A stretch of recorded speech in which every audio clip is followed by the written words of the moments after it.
if we take all of that debt that we have to pay, we break it out by who is responsible for the payment of that. And then really what the current property tax number is a plug to make it all balance. Because ultimately, if we're issuing GO bond debt, property tax is a stopgap on that, and it's going to pay for anything that we can't pay for from some other source. So that's why you'll see in this table, as our debt is issued and we pay those off every year, that requirement for property tax is going to go down. But what we have to remember is every year we will probably issue new debt. So those numbers, we hope we can kind of level them out. But we knew we're going to have a few years here in the next couple of years where that number kind of peaks. And then we have several projects that are starting to drop off, and that requirement for property tax starts to really drop off. The other thing I will note on here is the transient guest tax is for TPEC. It only goes through 2036 or 7, I think. Goes through 2037. So when that drops off, that debt should be dropped off also. So that shouldn't have an effect. But as these other numbers change with, like transient guest tax, for example, this year, we have been budgeting about $240,000, but we're not going to get $240,000. And we probably won't get that in 2021. That's why we reduced that number to 120 because of what's going on with the transient guest tax number. So this one just basically shows you where all that money comes from that we would anticipate the money comes from to pay for each of those debt issuances. Any questions on any of that? Okay, and then the next slide is basically just a graphic of what I've shown you before. The first one up in the top left-hand corner kind of shows you graphically where we are today with no new debt, no new projects, not debt financing any of the projects that we have in the hopper from this year, but that's kind of where those numbers lie out. And you can see there's kind of a drop, and then it kind of goes up for 2021, 22, 23, and then 25 starts to go back down. But when you put the future debt in there, that number goes up a little bit higher, but it does start to come back down in 2024 and 2025 also. So it doesn't surprise me that still is the case. The top right-hand graph is where our debt service mill levy has been over the course of the years. It's gone up and down significantly as we needed that money for whatever reason, year by year. We can look at that and see what our requirement is based on that previous slide. The bottom right-hand table is again just a repetition of where the new projects will go in. Just so you can see, I added that just so you can see why those graphs look a little bit different from the current debt on the top to the current debt to the payment with the future debt on the bottom, and kind of what those projects are that I was including in there. So that kind of gives you a graphic on that. So that gets us through the funding and where money comes from and kind of where those situations stand at the time. So now what we'll get into on the next slide, Jacob, is the sub-CIP. And as you know, we have kind of two categories. We have the CIP, which is our 5-year program for large, usually construction projects. And then we have our sub-CIP, which is typically smaller funding requirements. They're over $20,000 typically. Most of them, all of them are being paid out of cash. So this kind of gives us a picture of what those are and kind of how we want to, where our priorities are as far as spending the money that we have allocated for that. So just for an overview, the CIP planning, we really kind of set that aside for studies, planning studies. We did one recently with the North Broadway corridor. We've done several, fire stations had one. So we just kind of set that aside. We have reduced that amount from 250 to 100,000 in the current year, just because one, we haven't had as many studies and things that we've been looking at, and two, because we are trying to use as much money as we can to get things done in other places. Buildings and facilities are basically exactly what that says. Improvements to repair existing facilities and try to maintain the quality that we have in those facilities. Park improvements. This is not the $500,000 from spills tax. This is the money that comes from alcohol tax. And it's set aside every year for them to do projects or to maintain any park or recreation service program or facility. So we kind of budget that number around how much we collect each year. Streets has multiple sources of revenue for theirs. This is construction, maintenance, reconstruction. Their funding comes from gas tax, sales tax, and we also typically every year have a Kansas Federal Fund Exchange funding. System enhancements are the utilities, water and wastewater funds. Martha usually tries to do about $2 million a year in projects if she can get them done, just to keep up that system and maintain that system. And then vehicles and equipment, this is a tough one. This and buildings and facilities are probably the toughest for us to budget because there's so much need and there's not a lot of dollars allocated to this. So vehicles and equipment is replacement of vehicles and equipment. The funding source for most of the city is sales tax. Each of the enterprise funds their own replacement. So you'll see several different sections in that table for the funding from those other funds. So the next slide kind of just gives us a budget overview of that. And as you can see, for vehicles and equipment, that's $200,000. That's the ambulance that the fire department purchases each year, and it's reimbursed by the city or by the county. Then sales tax has a $5 million that we use for sub-CIP for different reasons. This is where I show the parks for that $500,000 for parks improvements and the $3.2 million for streets. Special parks were budgeted $251,000. We'll get to that detail here in a bit. But this just kind of breaks it out by fund and by use, and you just have a summary and overview of where money's coming from and what it's being used for. So now we'll kind of get into the detail. So as we go through these, if you have questions, comments, this is certainly the time for you to have that discussion. Is that a priority? You know, do we need to look at something different? Those types of things. So the first category is CIP planning. Like I mentioned earlier, we do have on the next slide, Jacob, we do have $100,000 budgeted for this. We do not have anything at this point dedicated for that. Usually what we do with this is as something comes up, if something comes up throughout the year, it becomes a priority, we have this set aside for that purpose. The next slide is buildings and facilities. And this is one that I mentioned earlier that we always have a higher demand than we typically have a funding availability. So in this one, we work a lot with buildings and facilities and Troy Barnhart to look at the request, to make sure that he's looked over them, to make sure that he agrees with like the priority and kind of the need that's going on here. And so he's really helpful in helping us do this. So as we look at these, each of these items, if you have questions about any of them specifically, I have the detailed request with me. I can answer that. But like I said, this is not anything different than we saw this summer in the budget process. So are there any questions or comments on any of these? But this is Mike, and just to reiterate Debbie's point about the building and facilities deferred maintenance. If you look at that category, there's 7 items on there, and 6 of those are $50,000 or less. The vast bulk of those are $25,000 or less. So we have a long history of that being a challenge for us, and that's a priority for me and staff going forward to try to inventory our system and better address this deferred maintenance item as well as vehicles and equipment.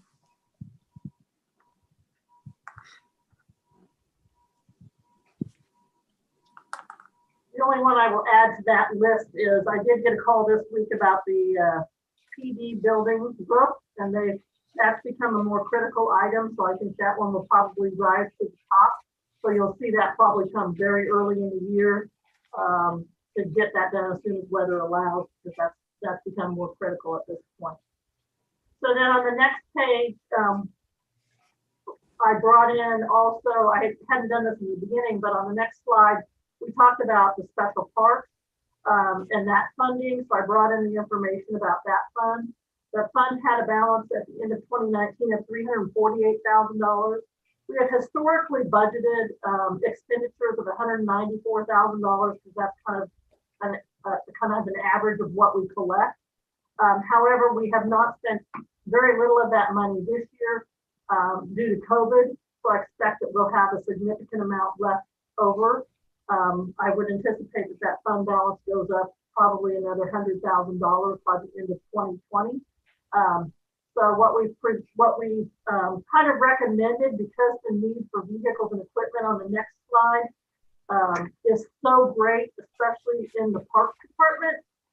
What we were recommending back in the budget process is that we use these funds to kind of buy some of these larger lawnmower items that the parks department has historically. I'll tell you, because they're the parks department, they're not a public safety. It's easy to make these not a priority, but they do. It becomes to the point where they can't mow or they can't get their work done because the equipment is not in working order. So what we're trying to do is take advantage of the fund balance to at least get them to a point where they have some of their equipment's a little bit newer. Jacob might hop in here because I know he's been working with them to really work on is this the equipment you need for the duty that you're doing, kind of doing a really good overview of what their need is. Do you need this type of equipment? And trying to make sure that we're matching what we're buying with what we need to do with it. This is, again, I guess I would add that, these are some initial purchases that are identified. Another part of that conversation that we're having is a full inventory of their fleet and whether we need to finance it, being mindful of the useful life of the equipment, whether we need to entertain long-term financing to really overturn the fleet. As I mentioned when we were in budget discussions, the vast majority of their equipment is 20 years old. This is Rod. I'd like to weigh in here a little bit. And I'm going to ramble a little bit far afield, but back when we originally passed the sales taxes, vehicles and equipment were set at, in other words, we didn't shift everything, all the general fund vehicles and equipment to sales tax. We initially had a criteria, and basically what it amounted to was if something was larger than we could normally afford out of our general fund budget, but wasn't large enough to qualify for bond financing, then it came out of the sales tax. And what that worked out to was a threshold of about $80,000 to $200,000. So we would replace things like street sweepers, larger trucks, and so on out of the sales tax. Everything else, all the operational stuff still came out of the general fund, including park stuff. And then as we went on down the road and it was clear that, sales tax and property tax combined weren't keeping up with things. We gradually shifted things from being paid out of the general fund into the sales tax fund. And then about 2016 or thereabouts, and I think it happened in conjunction with the newest sales tax renewal, all of a sudden the general fund is paying almost nothing for vehicles and equipment, and all of our routine purchases are made out of the sales tax fund. With respect to parks equipment, what happened is in the sales tax fund, they tended to fall to the bottom of the priority list. You got a police car or a mower, which one are you going to buy? And so now we're shifting stuff from the sales tax fund into the special parks fund, which used to pay for things like playground facilities and other neighborhood kinds of facilities. Matter of fact, Billbrook Park, a lot of those facilities were built using this fund along with some state funds over a period of probably 15 years. We just kind of kept nibbling away at it. And I'm saying all this because I think we need to be aware that we're changing priorities in the way we use our money. And it does have an effect on the services that we can provide. And I'm inclined to want to try to move some of our routine capital stuff, routine vehicle stuff, back into the general fund and bite the bullet and do what it takes in order to make that happen. Police cars shouldn't come out of a special fund, in my opinion. I mean, there's nothing wrong with doing it. It's authorized in that fund, but there's going to come a time when that sales tax could go away, and then we're going to be faced, well, whoever our successors are going to be faced with a pretty tough decision. And that's probably true of whatever we spend the money on. But it is something that's troubles me every time I see this long list in the sales tax fund of vehicles. And I have this nagging sense that, it shouldn't be that way. Some of those ought to be coming out of our regular operational type budgets. Anyway, ran over. This is Mike again. I agree with what you're saying. Part of the conversation staff's had with you as the governing body, and we've had a lot more conversation behind the scenes as staff, is doing a better job of inventorying our vehicles and equipment and scheduling it so that we can speak to the question of if we were going to get this managed and financed, what is the annual allocation that we need to target, and if we can get it in the general fund, all the better. So in parks, it's kind of risen to the top just because of the age of their equipment, but the rest of the conversation we're having as a staff is inventorying our entire fleet, both just in terms of what we have as well as the useful life and the necessity of it, and all with the intention of coming back and saying, if we could amortize this and we could not have to have this ongoing annual conversation about the equipment that's most in disrepair, but have a plan, what funding level would that take? And then we can start to talk about where we're comfortable funding it from and make a better informed decision, in my estimation. At what point do we anticipate having that inventory and status update complete so that we can begin to have those conversations? There's been quite a bit of work done on the part of staff. My goal is going into the budget conversation in 2021 for 2022. That doesn't mean that the funding's there, but we will at least be able to have a informed conversation with you about what we think our fleet looks like, and what our needs are, and what a schedule might look like, and then reducing that to an annual cost. And so back to Commissioner France's observation, does this represent, using the special parks funding for our vehicles, does this represent a one-time expense out of this fund, or is this a philosophical ongoing from here on out? We're looking at doing this more long-term.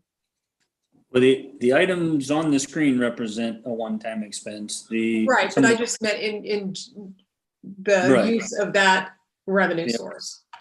Some of the conversation we had when we were going through the budget process was allocating as much as 50% of this fund for vehicles and equipment so that we could make a wholesale replacement of our fleet that is frankly beyond its useful life. I think we pressed our luck quite a bit.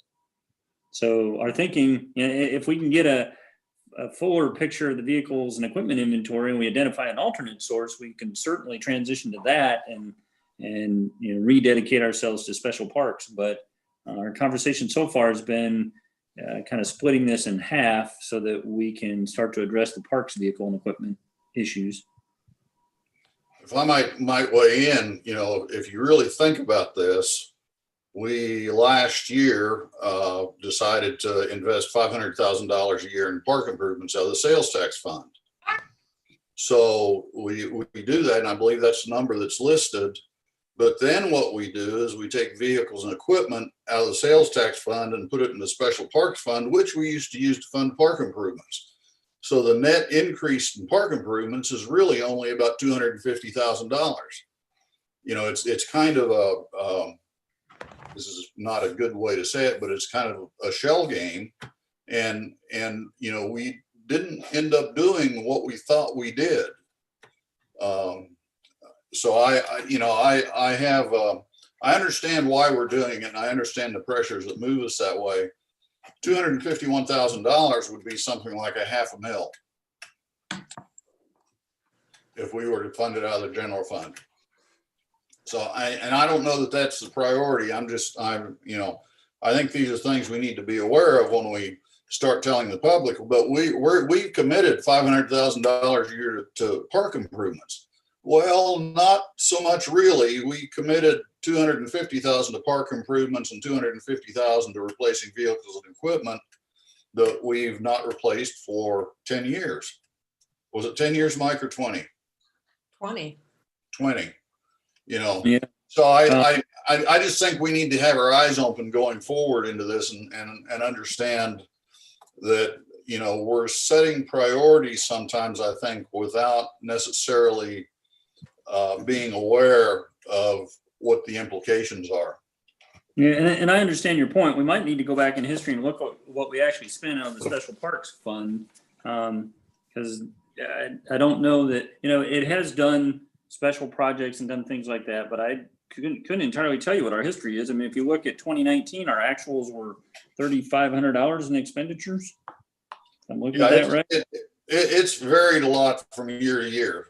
You know, some years the balances build up and then we'd do something Right. special. And so it's always In been the a few little years bit that of I've a been here, in the few years that I've been here, we have actually replaced park equipment out of that fund. I think it runs about $90,000 to do one park, depending on the size.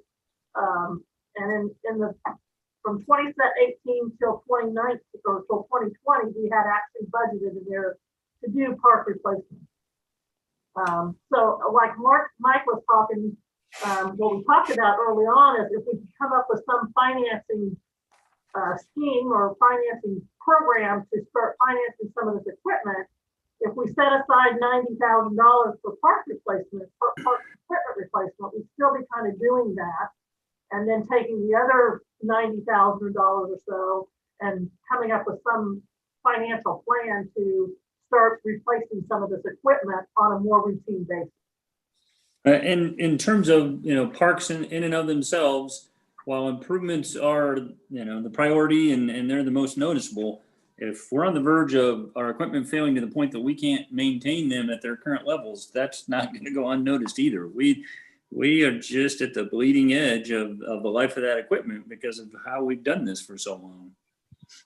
I don't disagree with that. My concern is with the way we're proposing to fund it. And I just think it's okay. There's nothing wrong with it.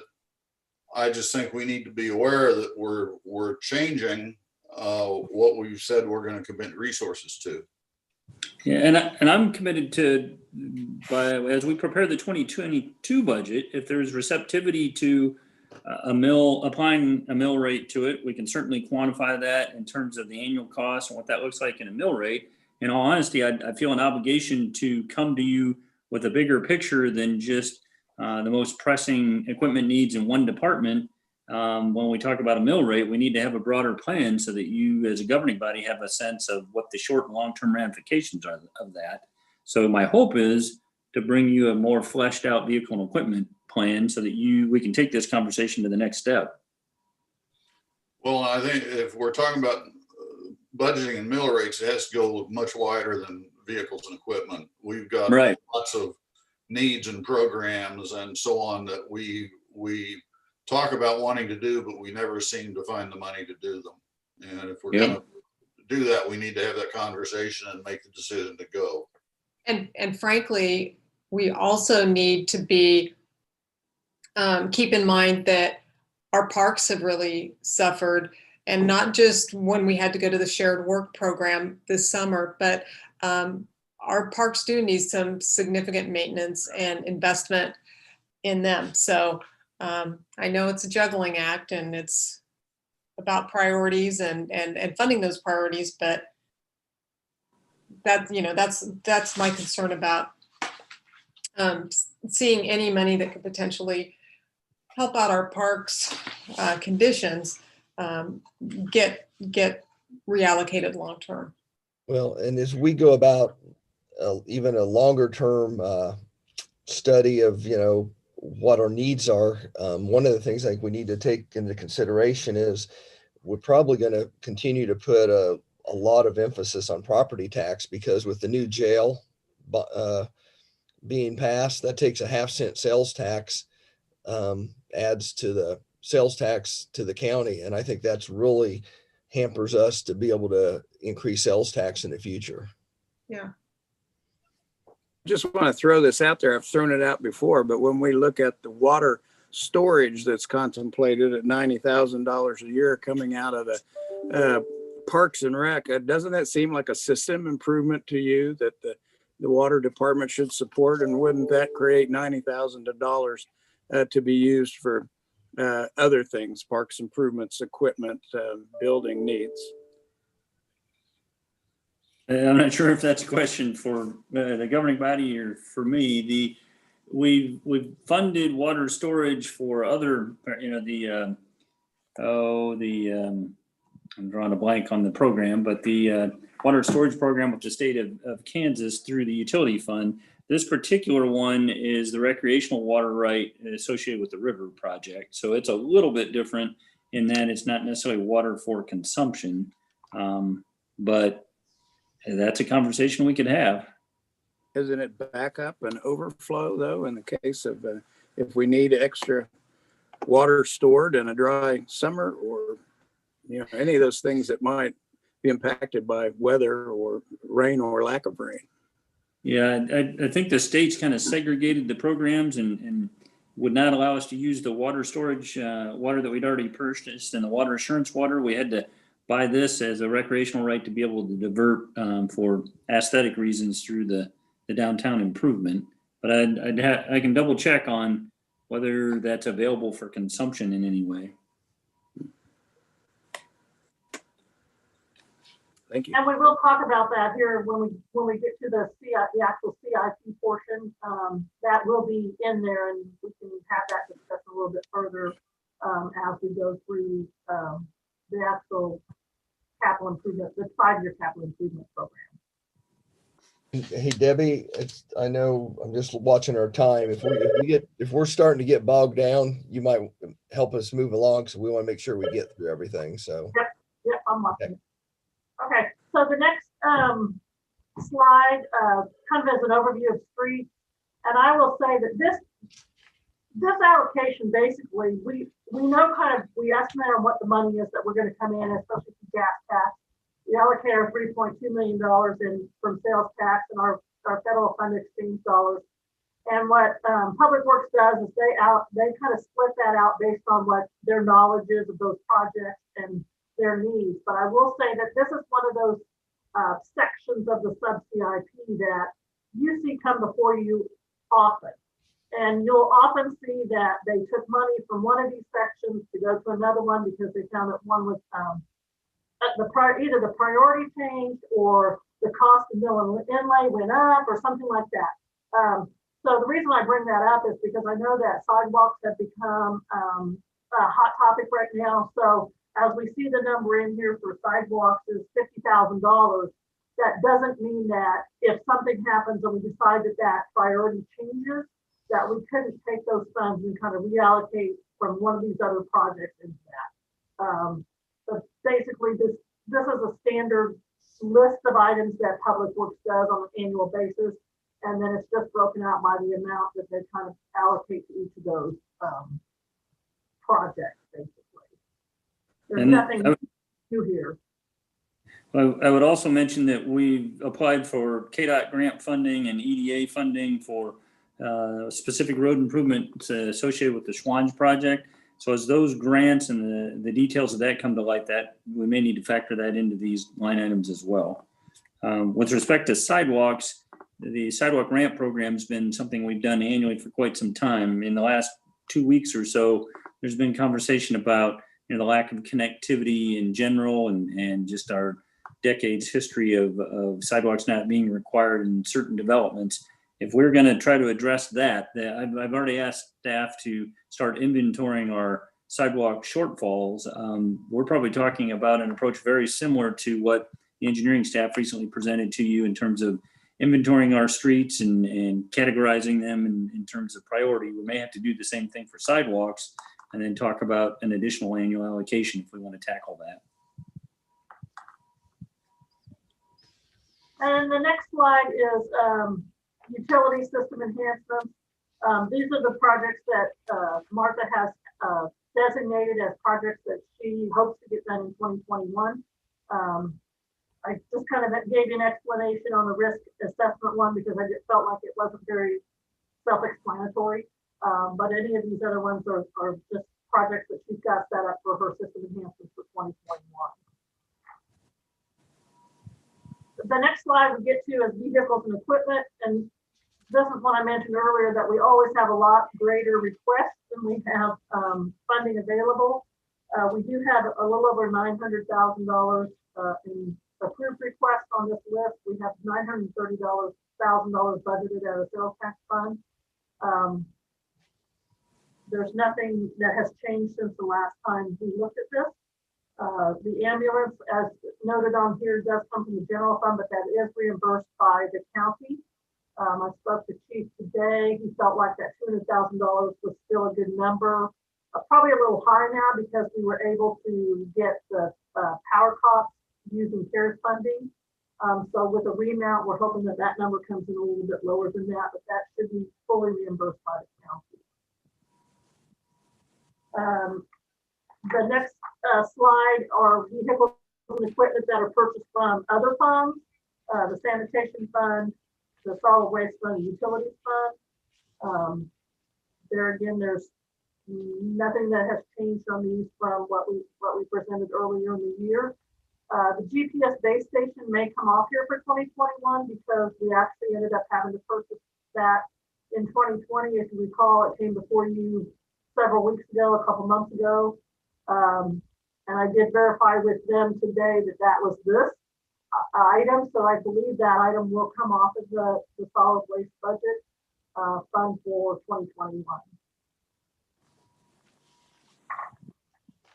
So that's the end of our sub-CIP. Are there any other comments or questions about that, or we'll move on to the 5-year capital improvement program? And this is where we'll talk about those bigger projects, whether we agree or disagree with moving forward with those at this time. If the funding that we've provided or recommended is where you believe it should come from, just to give us some direction on how we want to move forward in 2021. We'll bring anything beyond 2021 will be brought back to you in next year. So really what we're concentrating on is the 2021 projects. And one, whether we still want to do them, whether we want to finance them this way, just those types of questions. So as you can see, several of these projects were brought over from 2020 because, as you recall, when we got hit with COVID in March and April, we canceled most of our projects. So said we were going to delay most of those projects. You do see the high spike trail in there. That's an annual allocation. The parks capital improvement, the $500,000, that's still in here. That will be for that maintenance, that comprehensive plan. We would anticipate that we would look at that comprehensive plan and look at the highest priorities as we have instructed in the past. The streets improvements was on a prior sheet that kind of allocated those numbers. This is where your purchase of that water comes in at $960,000.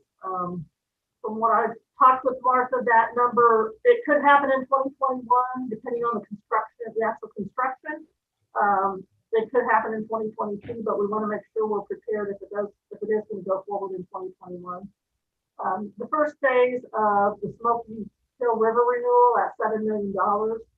As we talked about earlier, depending on where the Corps comes with their scheduling, we probably will get into some construction in 2021. However, we'll probably end up noting that until we get that, at least that first section done. First thing that has to happen is we have to, from what I've talked to Mark, is we have to decide what that is, kind of what that phase is.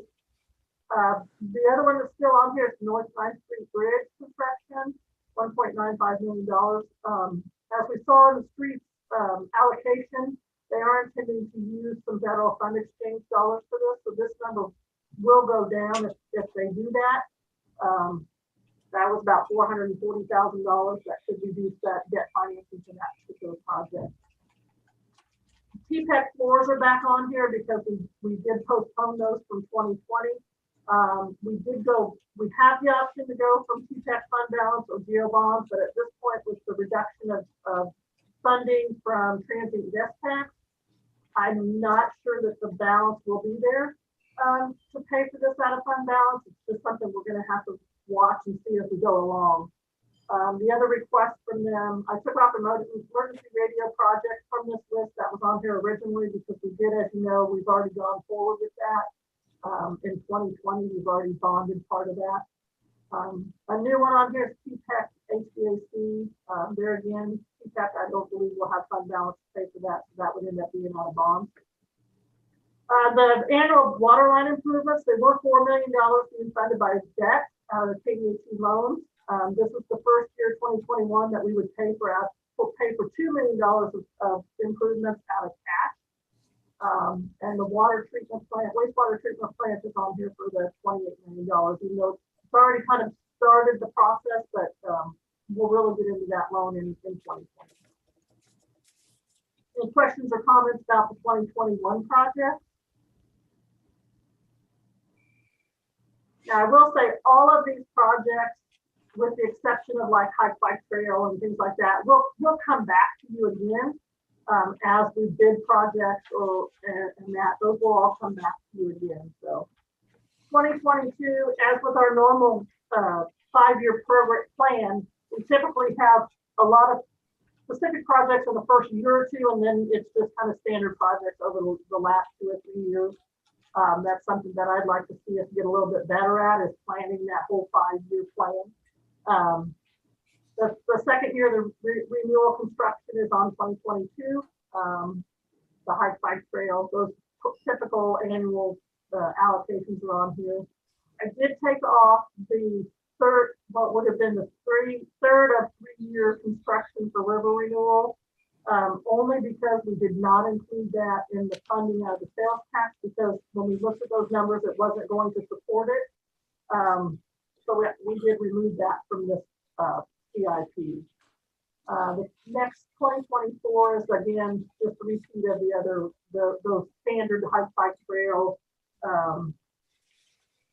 parks improvements in 2025 are the same, so we really don't have anything on there. Any comments or questions about CIP? What we should do with any of those projects? Do we move forward?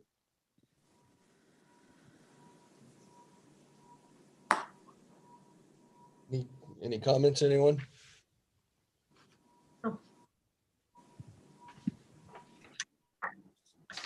This is Mike again, and I'm repeating myself from a while back, but I think you recall that my mantra a while ago was back to basics a bit, in terms of, as we talk about strategic planning and carrying that process forward with the city commission. My goal is to give you a better understanding of these type of issues, funding sources, and needs that we've been deferring and may not have been discussing as much as we should have. And it's awful easy to get focused on new improvements and for lack of a better description, bells and whistles, when we've got a lot of core issues that have been an ongoing challenge. I mean, the vehicles and equipment is a prime discussion. The next point of discussion is probably buildings and facilities. I think you'll find it daunting just to know how many rooftop HVAC units we have alone in our system.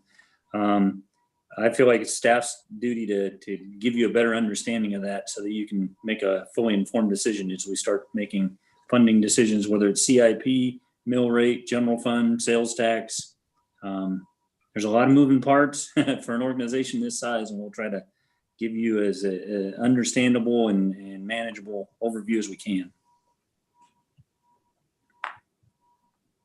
Mike, is there, having toured the fire station number 4, it looks like, well, the building really can't be enlarged and improved, so moving it is the only practical option. So this is not even coming up with a tentative date according to this plan right now. I know it's a hefty price tag, but that's a lot of years to put up with a very inadequate building. And I don't know where I would suggest trying to sneak it in. But I mean, is it impractical to think that fire station can just keep going on at that location for the next 10 years?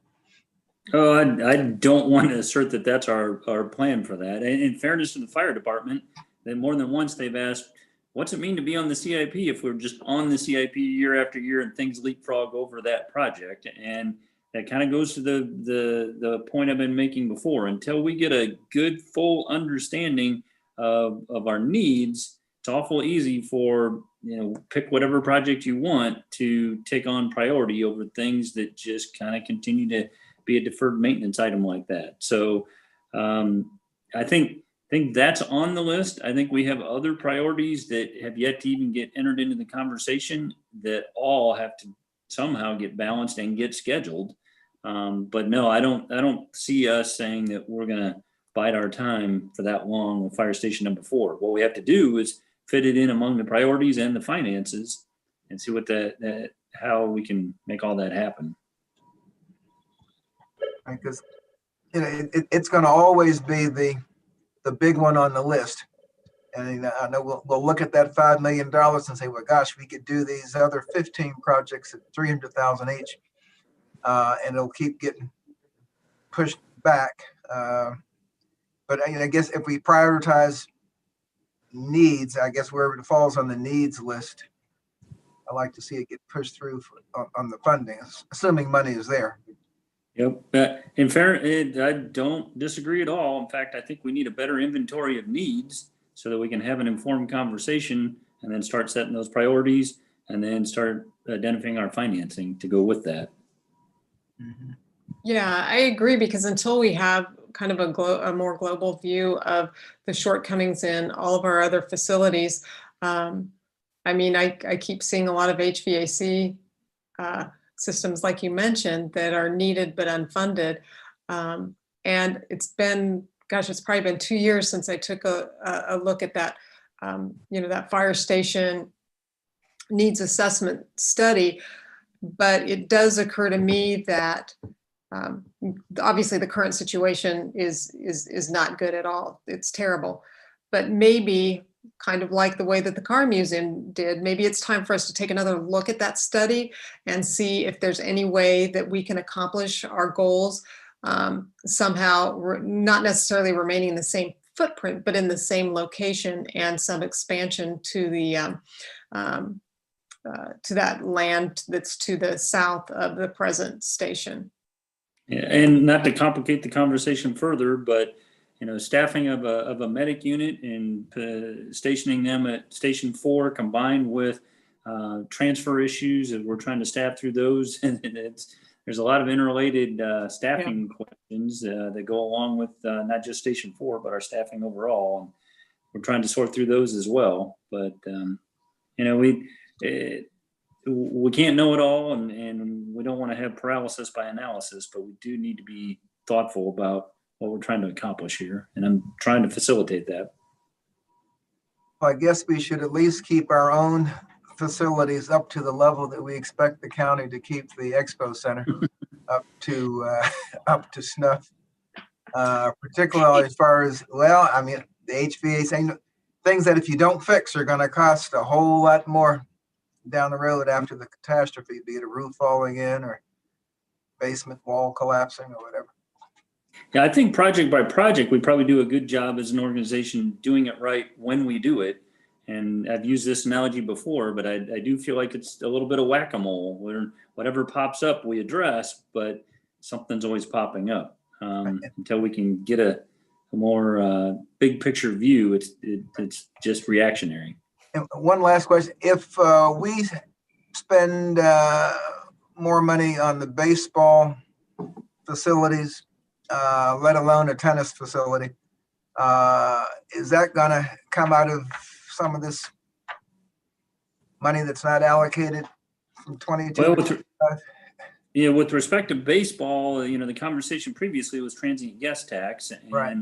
That COVID kind of put that on hold. But transient guest tax does have a dedicated purpose that is more in keeping with something like that. So I think we probably need to take the conversation back to the transient guest tax. And while we may have taken a hit and we may not know what it'll generate or not have as much confidence in our projections, it's still a possible revenue source. with respect to tennis, we're going to get into that in a couple weeks in terms of a study session. But again, that's an example of deferred maintenance where our existing tennis courts are in need of significant upgrade. So I think there might be an opportunity to take what we intended to invest in terms of repairs to the existing tennis courts and team up with the local group that's trying to do a tennis project and actually move the ball forward for us in terms of spending maybe the same amount of money but having more to show for it. But tennis courts are another prime example of long-term deferred maintenance that's come home to roost. And it's just, it kind of bothers me that, and I know that there's different funding sources, et cetera, so bear with me, but it does bother me when we're talking about a significant investment in a tennis facility, and yet we have a fire station that's in need. It's kind of like when after we had toured the police training center and shooting range, the original one. It's just always kind of at the back of your mind every time you're getting ready to allocate money for a new project that, quite frankly, is a lot more exciting and a lot more fun than fire station infrastructure. But at the same time, it's a difficult balance. And when we take one of these big looks at all the outstanding capital improvement needs, to me, it gets a little bit more difficult to get excited about tennis courts and baseball diamonds when I see what we're just making do with on a whole variety of different fronts. And I don't want to get ahead of that conversation too much. Right, But I did, yeah. But I am hopeful that what we're going to bring forward to you is kind of keeping things compartmentalized to where the city, what's the ask of the city is along the lines of what we thought our responsibilities were in the first place as part of the park master plan. So rather than have it kind of build momentum and redirect our energies to things we might not have otherwise planned to spend on, I think we may have struck a good balance, but that's all to be played out in that study session conversation. And I one of my comments is, I still am a firm believer that transient guest tax is how we should look at funding our portion of whether it's baseball, softball, tennis, some of that, if we have additional. And so maybe when the tennis comes before us, that gives us an opportunity to discuss the transient guest tax and see if there's an appetite to move forward with that. I know it's kind of a awkward time now that, the stays are down considerably, but I think it's something we ought to talk about. If I could wax eloquent for just a second about matters philosophical, is, one of the difficulties we deal with in this business is that it's just not one business, it's 20 or 25 businesses. And setting priorities, deciding what's important becomes very difficult if you have to decide between a fire station and, I don't know, baseball fields, for example, or streets or whatever. I might play, 10,000 games of tennis before I ever need a single fire truck. So what's the relative value of that? And for the people who are enthused about tennis or enthused about baseball, or people who hit bumps in the streets all the time, the people who are, in a wheelchair or a scooter and can't get down the sidewalk to what they need, it becomes very difficult to weigh those things. And actually having a funding source like the transient guest tax helps us a little bit because it focuses that priority setting on one particular set of things. Now we can decide, do we want tennis courts? Do we want baseball fields? If they both came to us at the same time. Of course, if one of them comes to us first, they tend to get the resources. So it's a tough thing to try to sort out. Good point. Okay, any other questions or comments for Debbie? It's about, I guess we still have a little bit of time.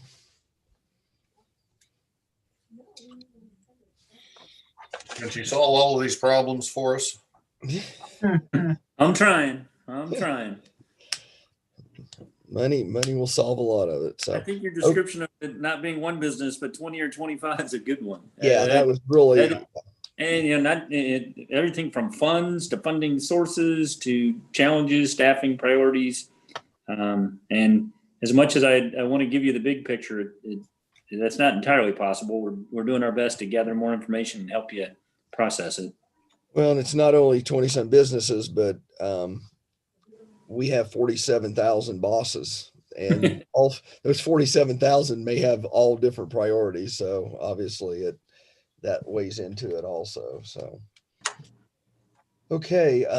If we're going to end the study session, do we want everyone just leave their computers on? What do we do here? I'm going to look at Jacob for some input. Jacob, looks like you're muted. There you go. Yeah, I'm going to leave the meeting open if you want to mute yourselves, or if you want to mute everybody, and you can turn your cameras off or whatever. And for the next couple of minutes. Actually, we haven't really talked about this, but how hard is it to close the meeting and restart it? Because if we have some side conversation going on, that's potentially a public meeting. It might be cleaner to end this session and reconvene about 10 till 4. I certainly can do that, but anytime you turn something off, Yeah, it might not turn back on. But I can, I can mute everybody so that you can't have a conversation. Yeah, let's do that. Yeah, Let's just I'll mute mute everybody. us. So should we now, when you mute it, if we turn our cameras off, do we have the ability to turn those back on without your permission, or do you have to? You do. Yeah, I have no Okay. control over cameras, just the mute button. I can mute everybody, and then there's no risk of having conversation. So ideally, we should you'll mute us, and then we turn our cameras off until 10 of.